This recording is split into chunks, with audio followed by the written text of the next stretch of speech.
What's up, YouTube? This is the 82 and 0 podcast. This time, we're looking at Larry Joe Bird, born December 7th, 1956, and he was born in French Lick, Indiana. That's where he'd grow up. He went to Springs Valley High School in French Lick, Indiana. Now, his upbringing was pretty tough. He grew up, there were 5 kids, and his family was very poor. His dad was a Korean War veteran, and his dad was a pretty bad alcoholic. So his mom and his dad would divorce when Bird was in high school, and his dad committed suicide. So this would fuel Bird to never get complacent in his life, even after being a millionaire when he grew up, because he would know and remember his humble beginnings. He's talked about in interviews he didn't even know people made $1 million a year growing up how he did. So he was very shy growing up, and the entire Bird family was tall. But he was so shy he would rather take an F in a speech class than get up and talk in front of a group of people. He didn't speak much. And his dad, although he struggled with alcoholism, had a great work ethic, and his dad installed in him an ideal that if you're getting paid, you gotta go to work no matter what. Doesn't matter how much pain you're in. And Larry Bird gave a story where his dad, who I think was doing construction or some kind of work like that, had a broken toe, and he didn't want to go to the doctor because it would cost money. He just went and worked the work week, and his toe was getting really bad. And that's when his dad told him, if you're getting paid to go to work, you go to work. And I'll get into that in a minute, why that's relevant.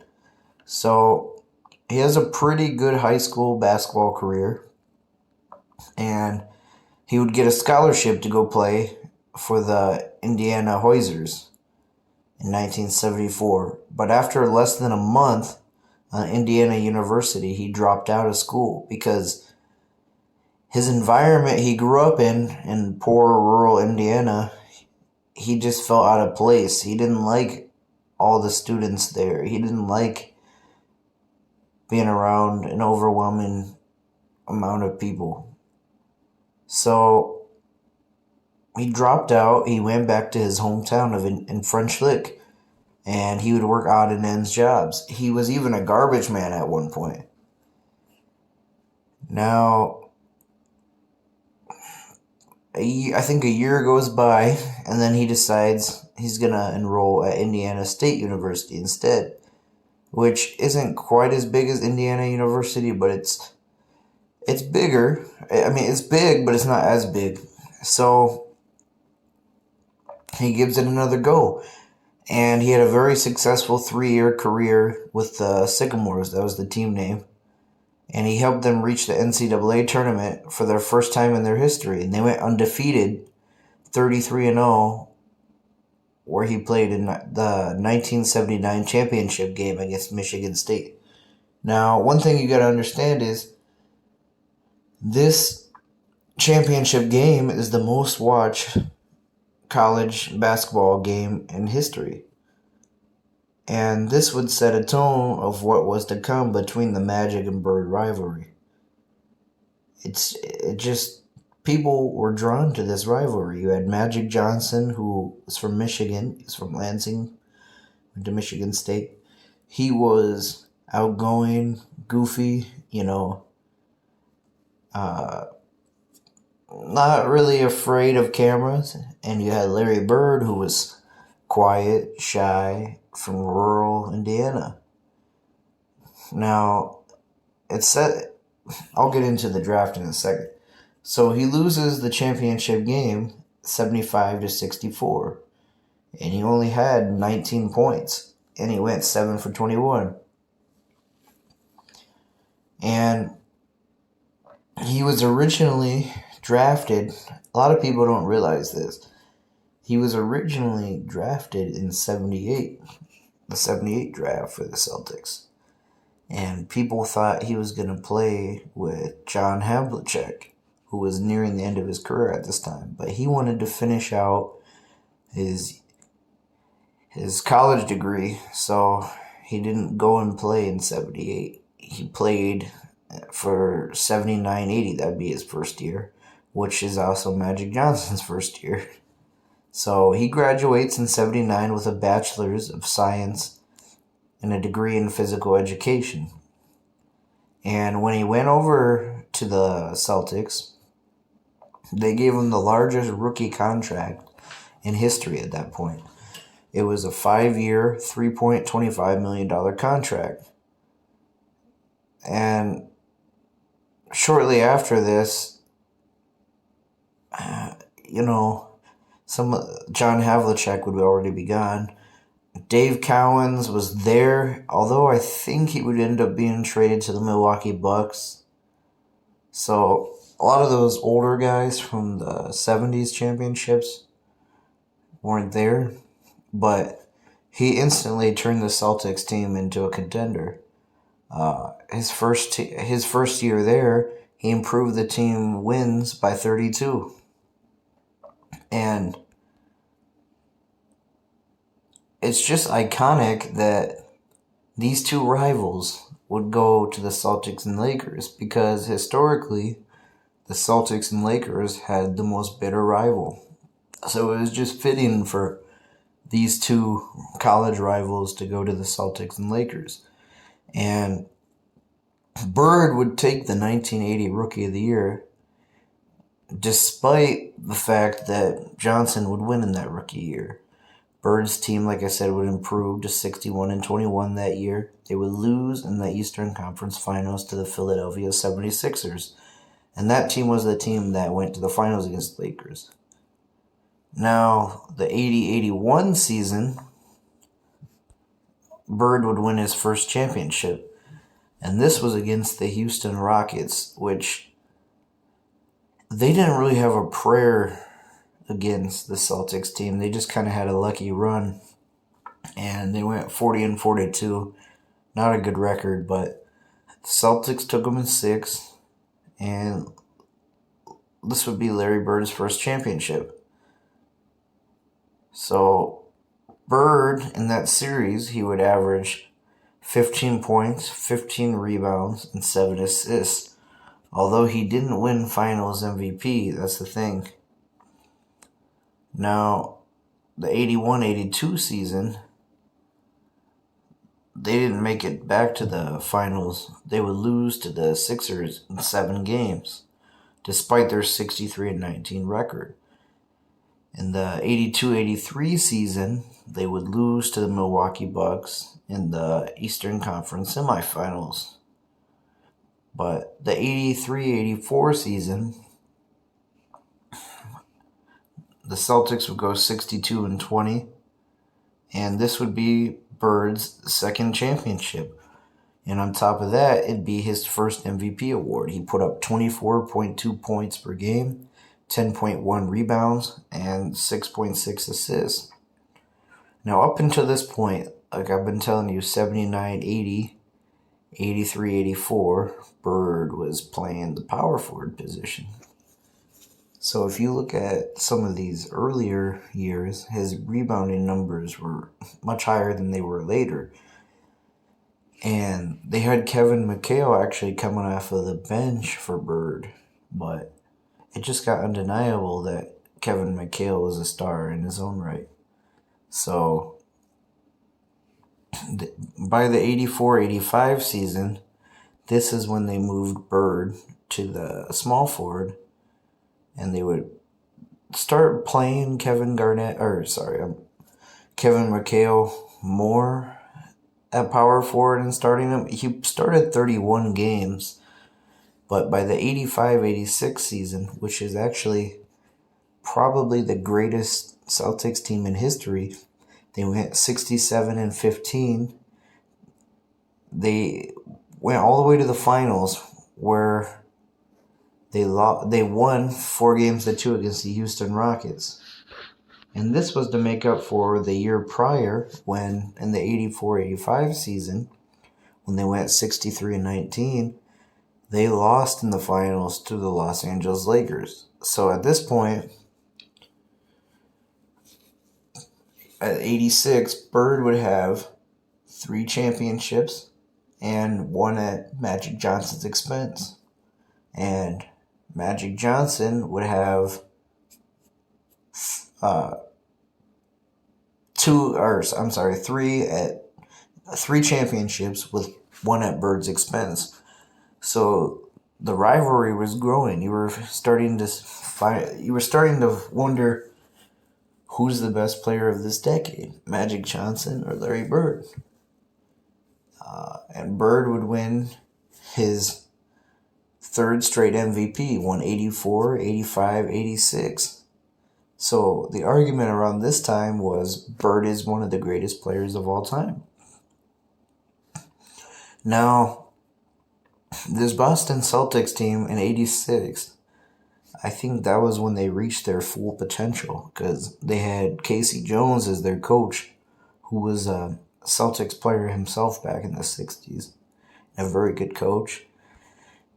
This is when they had Kevin McHale starting full-time. They had Robert Parrish, Danny Ainge, Bill Walton. And Bill Walton had been a star in the 70s, but dealt with a lot of injuries. And this was his first full season that he played in pretty much a decade. So he won 6th Man of the Year. So this is a very large team. Very great rebounding team. Because their front line was a 7'1" Parrish, a 7' Bill Walton, a 6'10" Kevin McHale, a 6'9" Larry Bird. But unfortunately, this would be the last Celtics championship under Larry Bird. The following year, in 87, they go back to the finals, which, lo and behold, is against Magic Johnson and the Lakers. Unfortunately, they lose in 6 games. And this is when Magic Johnson started taking over. He won the MVP that year. So now there's 2 titles at Bird's expense compared to 1 to Magic. And this is where it starts going downhill for these late 80s Celtics team. You got to understand that Bird would start to deal with injuries in the late 80s. He didn't quite peak as long as he should have because of his back injuries. And the reason I bring this up is, I told you about his work ethic that he had growing up that was instilled in him. He would play through back injuries, and how he hurt his back was he was shoveling cement for his mother, because that's the kind of man he was. He wasn't going to pay someone to do work for his mom. He'll do it himself in the off season. And he hurt his back pretty bad. And Larry Bird was the type of dude to play through the pain. So this is ultimately why he didn't play as long as some of these other stars. And another reason why this Celtics team didn't go on winning as much as they had before is unfortunately, 2 of their stars died. They're young stars. So when they won in 86, they actually had a 2nd-round draft pick in Len Bias, who he was supposed to be a generational talent. So the Celtics were supposed to be blessed with winning throughout the 50s, 60s, 70s, 80s. Now they were going to have Len Bias lead them into the 90s after Bird retires.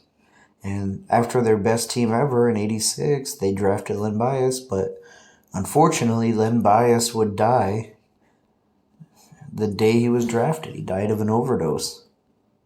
And another young player that they had, to make matters worse, he was actually an all-star for them, and I know this is a little later, but Bird was still playing with them, was Reggie Lewis.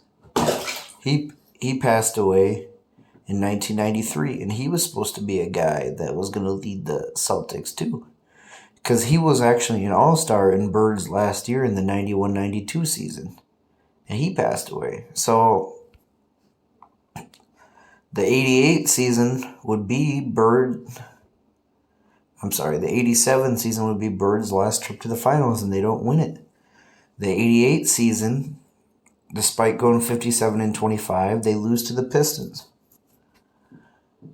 The 89 season is when Bird's injuries got really bad. He only played 6 games that year, and the Celtics would lose in the first round. The 89-90 season, Bird would bounce back and play 75 games, but he was in a lot of pain at this point. And if you watch footage of him, like you look up old games of him, he would have to be stretching all throughout the game for sometimes even 2 hours to try to make sure he was in good enough shape to go out there and play. He was just in excruciating pain, but he still put up 24 points per game, 9 rebounds, 7.5 assists, and he was an elite 3-point shooter, which I'll get into in a second. Now, in the 90-91 season, this was kind of what was supposed to be a bounce back for them, because they started out really hot. I mean, even though Larry Bird only played 60 games, like I said, they had emerging Reggie Lewis, Kevin McHale was still there, Robert Parrish was there. They had some younger guys now. Brian Shaw was there. And anyways, this team would finish off 56-26. But one thing you got to look at is they could have won way more than that, because there was a period, January 11th in the season, they were 29-5. That was their record. That was their standings during that time. And this is when Bird would get hurt and miss a bunch of games, and they should have won. Realistically, they should have won 60-something games that year. But they would lose in the second round against the Pistons. Now, the 91-92 season would be Bird's final year. He only played 45 games that year. And they would lose to the Cleveland Cavaliers in 7 games in the second round. And like I said, Reggie Lewis died that year, and Bird retired at 35. So this team realistically should have had a few more years, but they didn't because of Larry Bird's injuries. And Larry Bird would go on to be a pretty good coach. He would coach the Indiana Pacers in the late 90s. And this is in part because he's from Indiana. He wanted to coach an Indiana team. And his first year there in 97-98, this was one of the Pacers' best teams of all time. They went 58-24. They made it to the Eastern Conference Finals, where they lost in 7 games to the Bulls. The 98-99 season, it was a lockout year, but they went 33-17, and they went to the Eastern Conference Finals. And the 2000 season, which was his final year as a coach, they went 56-26, losing in the finals against the Los Angeles Lakers. So he was not only a good player, he was a good coach, and he was also the executive of Indiana from 2003 to 2017. And we all know the success they had during this time. They had some good teams in the early 2000s. They had some good teams in the early 2010s. So he was a good executive too. And let's take a look at Bird's overall accolades. He's a 3-time champion, 10-time All-NBA. He was the 1980 Rookie of the Year, 2-time Finals MVP, 3-time MVP, and he was a 3-time All-Defense. And there's a narrative going around nowadays that Bird wasn't a good defender. That was absolute bullshit. Bird, yes, 3 all defensive teams isn't like Jordan, but he was a capable defender. You look at the 85 season, for example, where he averaged 1.6 steals and 1.2 blocks. And I want to bring it to his shooting now. He, in the 87-88 season, he averaged 52% from the field, and he shot 41% from 3 and 91% from the free throw line. He was the first player to do this, to have a 50-40-90. And he was, of his era, the best three-point shooter. I know they didn't take as many three-pointers back then, but he was the best three-point shooter of his day. And there's no doubt Bird is a top 10 player of all time.